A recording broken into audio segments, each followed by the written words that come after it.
Hello viewers, আসসালামু আলাইকুম। আশা করি সবাই ভালো আছেন। তো দেখতে পাচ্ছেন একটি ক্রোনোমিটার। এটা হচ্ছে এসটি সিরিজের STX3006। তো যাদের এই এসটি সিরিজের ক্রোনোমিটারটা প্রয়োজন চাইনিজের মধ্যে, এটা আমরা কম্পেয়ার করে দেখছি। কোনো কোনো ক্ষেত্রে এফএক্সের V2-র সাথে ক্রস করা হয়, তো সেখানে দেখা যায় আপনার হচ্ছে গিয়া কোনোটায় 20-25 বেশি দেখায়, কোনোটা 40 বেশি দেখায়, কোনোটা 50 বেশি দেখায়, আবার কোনোটা 100 কম দেখায়, 100 বেশি দেখায়। তো তাদের কথা চিন্তা করে অনেকে এটা বিক্রি করছে এরকম যে একেবারেই লো রেটে। তো দেখবেন ওইটায় এই প্রবলেমটা থাকে। তো এই যেটা আছে এইটাই আপনি মোটামুটি আপনারা সবাই 10 বেশি ধরবেন, কারণ আমি ক্রস করে দেখছি, বেশ কয়েকটা ক্রস করে দেখছি যেটায় 10 বেশি দেখায়, অনলি 10 এফএক্সের সাথে 10 বেশি দেখায়। তো আপনারা এটা নিতে পারেন। এবং যদি কেউ বলেন যে ভাই আমাকে এফএক্সের যেটার সাথে ক্রস করাইছেন ওই রকম ক্রস মেশিন করাই দেওয়ার জন্য, আমরা ক্রসিং মেশিন করাই দিব। তো যাদের প্রয়োজন আমাদের কাছ থেকে নিতে পারবেন। ST3006 মডেল, এটা অবশ্যই রিচার্জেবল। দেখতে পাচ্ছেন এই কেবল, এটা হচ্ছে টাইপ বির একটা কেবল, মোবাইলের চার্জার দিয়ে চার্জ দিতে পারবেন। এবং এটার টুলস, এটা হচ্ছে আপনার এই যে দেখতে পাচ্ছেন এটার সাথে এই যে লাঠিগুলো দেখতে পাচ্ছেন, ওর পায়া, এখানে ছোট বড় পায়া দেওয়া আছে, স্ক্রুগুলো দেওয়া আছে। এগুলো হচ্ছে এইখানে নাম্বার দেওয়া আছে, এই যে দেখতে পাচ্ছেন 38, 36, 34, 28, 22। তো এইখানে যে প্লেট আছে, এই প্লেটটা ওখানে নাম্বার মিলে মিলে লাগাইতে পারবেন। হ্যাঁ, এই লাঠিটা আগে এখানে লাগাবেন 28-এ, দেখবেন এই প্লেটের সাথেও 28 লেখা আছে। হ্যাঁ, ওই 28-এ এটা লাগাবেন। তো এটা লাগানো একেবারেই ইজি।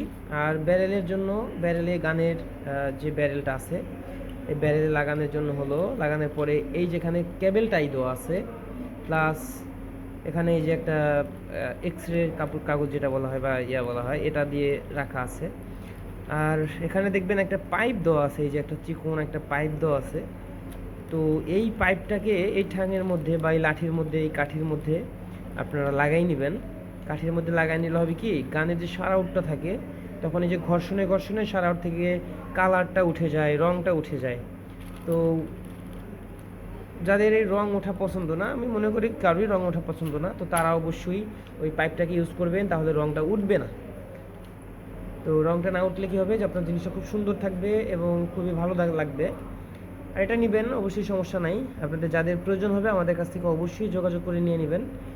এই যে দেখতে পাচ্ছেন STX3006 চাইনিজ ভ্যারিয়েন্ট। চলুন এবার আমরা এটাকে অন করে দেখি। এটা অনেকে জানে না এটার সম্পর্কে, বা এটা অনেক বুঝে না যে সেটিং করা কীভাবে। ওপেন করার পর এরকম একটা অপশন আসবে, এখানে এই যে নিচে বাটনটা ক্লিক করবেন, বারবার করতে করতে দেখবেন ওই যে একটা ল্যাঙ্গুয়েজ লেখা একটা অপশন আসছে। এই যে দেখেন, এই যে ল্যাঙ্গুয়েজে আসার পরে পাওয়ার বাটনে একটা ক্লিক করবেন।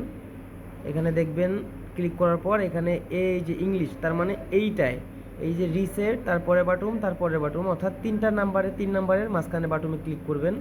ক্লিক করলে এইভাবে ইংলিশটা চলে আসবে। তারপরে এই পাওয়ার বাটনটা একটি ক্লিক করে দিবেন। ক্লিক করার পরে এখান থেকে উপরে চলে আসবেন, রিসেট দিয়ে দিবেন। তারপরে হচ্ছে আবার বাটন পুরো প্রেস করে দিবেন। বাস, এটা আপনার হচ্ছে হয়ে গেল। তারপর অফ করে দিবেন, অফ করে দিয়ে অন করে নেবেন। অন করে নিলে এটা আপনার সেটিং হয়ে গেল। এই যে এবার হচ্ছে FPS MH যেটা আছে, তো দেখতেই পাচ্ছেন FPS সেটিং করা হয়ে গেছে। ওই যে দেখেন কর্নারে FPS চলে আসছে। তো এবার হচ্ছে প্রত্যেকটা ফায়ারে ফায়ারে আপনারা বুঝতে পারবেন আপনাদের FPSটা।